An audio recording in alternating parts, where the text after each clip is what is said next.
এই গল্পটি বাংলাদেশের এক ছোট্ট গ্রাম কল্যাণপুরের। এই গ্রামের বেশিরভাগ মানুষ এখন শহরে চলে গেছে। এখন এখানে বেঁচে আছে শুধু কয়েকজন বৃদ্ধ আর কিছু বাচ্চা। তবুও সবাই মিলেমিশে থাকে, একে অপরকে সাহায্য করে। গ্রামের বাড়িগুলো বেশিরভাগই মাটির, আর রাস্তাঘাটও কাঁচা। বাড়িগুলোর দূরত্ব অনেক হলেও মানুষজনের মনগুলো খুব কাছাকাছি। এখানকার বাতাসে আছে এক ধরনের পবিত্রতা। দিনে পাখির ডাক, রাতে শুদ্ধ নিস্তব্ধতা, যা শহরের কোনো জায়গাতেই পাওয়া যায় না। এখানে এখনো মূল পেশা কৃষিকাজ। বিদ্যুৎ চলে গেলে সবাই ঘরে ঘরে দিয়া আর মোমবাতি জ্বালায়। জুন মাসের শেষ দিক, সবাই ঘরের বাইরে খোলা আকাশের নিচে বিছানা পেতে ঘুমায়। এই গ্রামেই আছে এক চায়ের দোকান, মঙ্গলা কাকার চায়ের দোকান। এই দোকানেই গ্রামের বুড়ো মানুষরা সন্ধ্যায় আড্ডা দেয়, গল্প করে, পুরনো দিনের কথা বলে। ওই মঙ্গলা, কেমন চলছে তোমার দোকান? ঠিকই চলছে রাজু কাকা, কিন্তু আগের মতো আর ভিড় হয় না। আগে তো কত লোক আসতো, রাত অবধি আড্ডা চলতো, গল্প হতো, চা বিক্রিও ভালো হতো। সময় বদলে গেছে মঙ্গলা, এখন অর্ধেক মানুষই শহরে। আমাদের মতো বুড়োরা আর কতদিন? তোমার কি খবর হরিপদ? ব্যবসা কেমন? এই বৃষ্টি তো সব শেষ করে দিয়েছে, তবু খেয়ে পড়ে বেঁচে আছি, এই যা। এইভাবে তিনজন গল্পে মগ্ন হয়ে সময় কাটাচ্ছিল। বৃষ্টিও এখন ধীরে ধীরে থেমে আসছে। ঠিক তখন দোকানে ঢোকে দুজন অচেনা তরুণ। মঙ্গলা কাকা, 2 কাপ কড়া চা দাও তো। একটা আমার বন্ধুর জন্য, একটা আমার জন্য। এই ঠান্ডা বৃষ্টির মধ্যে চায়ের টঙে বসে চা খাওয়ার মজাই আলাদা। বেশ বলছো বাপু, এসো বসো, চায়ের স্বাদ নাও। ওই রাজু কাকা, আপনি এখানে? আপনাকে তো চিনতেই পারিনি। হ্যাঁ রে, এখানে গল্প করছিলাম। কাজকর্ম কেমন চলছে কাকা? এই বৃষ্টিতে সব ফসল শেষ, এখন সামান্য সবজি চাষেই ঘর চলে। চিন্তা কইরেন না কাকা, জীবন ওঠানামায় ভরা, হাসি মুখে বাঁচাটাই আসল। ঠিক বলছো বাপু, জীবনের যা বাকি আছে হাসি খুশিতেই কাটানো উচিত। রাত ক্রমে ঘন হতে লাগলো। মঙ্গলা কাকার দোকানের চায়ের গন্ধে পুরো গ্রামের বাতাস ভরে উঠল। মঙ্গলার চায়ের তো এক আলাদা স্বাদ। এক চুমুকে মনে হয় সব দুঃখ মুছে যায়। এই স্বাদের জন্যই তো আমরা এখানে আসি কাকা। রাত আরো গভীর হয়ে গেছে। দোকানের পাশে বাতাসে হালকা ঠান্ডা, আর দূরে কোথাও কোথাও ব্যাঙ ডাকছে। চায়ের কাপের ভাপের সাথে গল্পের তাপও যেন বেড়ে চলেছে। রাজু কাকা, আমরা শুনেছি আপনার সঙ্গে নাকি অনেক অদ্ভুত ভয়ঙ্কর ঘটনা ঘটেছে। সব সত্যি নাকি? হ্যাঁ বাপু, আমার সঙ্গে সত্যিই এমন কিছু ঘটেছিল যা আজও ভুলতে পারিনি। তোমরা শুনবে? অবশ্যই কাকা, এমন বৃষ্টির রাতে চায়ের দোকানে বসে ভয়ের গল্প শুনতে এর চেয়ে রোমাঞ্চকর কিছু হতে পারে? কাকা, আজ রাতে ঘুমটা কিন্তু উড়ে যাবে মনে হয়। তাহলে শোনো, এই ঘটনা আজ থেকে ঠিক 30 বছর আগের। আমি তখন কল্যাণপুর থেকে কিছুটা দূরে শহরের এক দফতরে কাজ করতাম। রাত তখন প্রায় 12টা। শেষ ট্রেনটা এসে থেমেছে কল্যাণপুর স্টেশনে।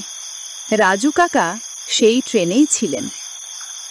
আমি আর একজন অপরিচিত লোক ট্রেন থেকে নামলাম। চারপাশ নিস্তব্ধ, স্টেশন প্রায় ফাঁকা। একটা বাতিও তখন ঝিমঝিম করছে। অন্ধকারে স্টেশনের কাঠের বেঞ্চগুলো ভিজে গেছে বৃষ্টিতে। দূরে কুকুর ডাকছে। আমার বাড়ি এখান থেকে প্রায় 10 কিলোমিটার দূরে। কোনো রিক্সা, গাড়ি কিছুই ছিল না। পায়ে হেঁটে যেতেই হবে বুঝলাম। তখন দেখি সেই অচেনা লোকটা সামনেই হেঁটে যাচ্ছে। আমি ডেকে উঠলাম, এই ভাই দাঁড়ান তো, আপনি কোথায় যাচ্ছেন? ভাই, এখানে দাঁড়িয়ে লাভ কি? আমারও যেতে হবে কল্যাণপুরেই। ভোর হওয়ার আগেই পৌঁছে যাব। কিন্তু এই রাস্তাটা তো জঙ্গলের ভেতর দিয়ে যায়, এভাবে রাতে হাঁটা কি ঠিক হবে? ওসব অন্ধবিশ্বাস ভাই, যা ভয় পাবে তাই আসবে। চলুন একসাথে যাই। রাজু কাকা জানতেন না ওই লোকটার সঙ্গে যাওয়া তার জীবনের সবচেয়ে বড় ভুল হতে চলেছে। চারদিক অন্ধকার, আকাশে বিদ্যুৎ কাঁপছে, আমরা দুজন কাঁদায় পা ফেলতে ফেলতে চলছি। এই ভাই, আপনার নামটা তো এখনো বললেন না, কোথা থেকে আসছেন? জানলে কি হবে ভাই? এই যাত্রার পর কি আবার দেখা হবে? মানে? আমি শহর থেকে এসেছি, এখান থেকে কাউকে সঙ্গে নিয়ে যাব। এই কথায় রাজু কাকার বুকের ভেতর কেমন একটা ঠান্ডা স্রোত বয়ে গেল। বৃষ্টি থেমেছে, কিন্তু আকাশের কালো মেঘে এখনো বিদ্যুৎ ছলকাচ্ছে। রাজু কাকা আর সেই অচেনা লোকটি এগিয়ে চলেছেন জঙ্গলের গভীরে। চারিপাশ শুধু কাদা, কুয়াশা আর ঘন অন্ধকার। ভাই, এই রাস্তা ঠিক তো? মনে হচ্ছে আমরা অনেক ভেতরে চলে এসেছি। হ্যাঁ, ঠিকই আছি। সামনে এক কুটির আছে, সেখানে কিছুক্ষণ বিশ্রাম নিতে পারবো। হঠাৎ সামনে একটা কাঠের বোর্ড দেখা গেল। তাতে লেখা, যদি চলে এসেছ তবে ফিরে যেও না, আর যদি যাচ্ছ তবে ফিরে এসো না। এই কথার মানে কি? ভাই, তুমি কিছু বুঝলে? এগুলো গ্রামের বুড়োদের ভয় দেখানোর কাহিনী ভাই, কিচ্ছু না। বৃষ্টি আবার শুরু হলো। বজ্রপাতের সাথে হঠাৎ দূর থেকে ভেসে এলো এক নারীর কান্নার শব্দ, একটা শিশুর মৃদু সোবিংয়ের মতো কেঁদে চলা শব্দ। এই ভাই, তুমি শুনলে? কে কাঁদছে ওখানে? হ্যাঁ, শোনা গেল। হয়তো কেউ বিপদে আছে। চল দেখি। দুজনেই এগিয়ে গেলেন অন্ধকারে। জঙ্গলের ভেতর গাছের ছায়ায় পায়ের আওয়াজ যেন মিলিয়ে গেল। কিছু দূরে কারোর পায়ের নুপুরের শব্দ, ছন ছন ছন। আরো কাছে, আরো কাছে। না ভাই, কিছু ঠিক লাগছে না। এই আওয়াজগুলো মানুষের নয়। রাজু কাকা পেছনে তাকালেন, কিন্তু কিন্তু অচেনা লোকটা নেই। চারিপাশ শুধু অন্ধকার। ভাই, ভাই, তুমি কোথায় গেলা? রাজু কাকা দৌড়াতে লাগলেন, কিন্তু যতই দৌড়ান ততই সেই বোর্ডটা সামনে এসে দাঁড়ায়, ঠিক আগের বোর্ডটা, যদি চলে এসেছো তবে ফিরে যেও না। এটা কি করে সম্ভব? আমি তো অনেক ভেতরে চলে এসেছি। তখনই সামনে এক বিশাল বটগাছের নিচে দেখা গেল এক মানুষ দাঁড়িয়ে আছে, চেনা অবয়ব, ঠিক সেই অচেনা লোকটা।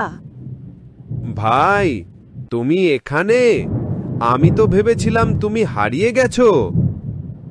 আলোর ঝলকানি ম্লান হতেই রাজু কাকা দেখলেন ওই লোকটার মুখে বিকৃত হাসি, চোখ লাল, গলা থেকে ভেসে আসছে নারীর কান্নার আওয়াজ। তুমি কে? আমি সেই আত্মা যে এখানে কাউকে সঙ্গে নিতে আসে, আর আজ আজ তোমার পালা।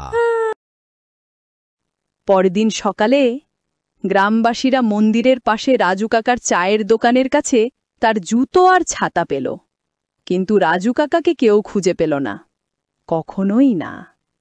আজও নাকি কল্যাণপুরের জঙ্গলের পাশ দিয়ে রাতে কেউ হাঁটে না, কারণ মাঝে মাঝে শোনা যায় এক পুরনো কণ্ঠ ফিসফিস করে ডাকে, এই ভাই দাঁড়ান তো, আপনি কোথায় যাচ্ছেন?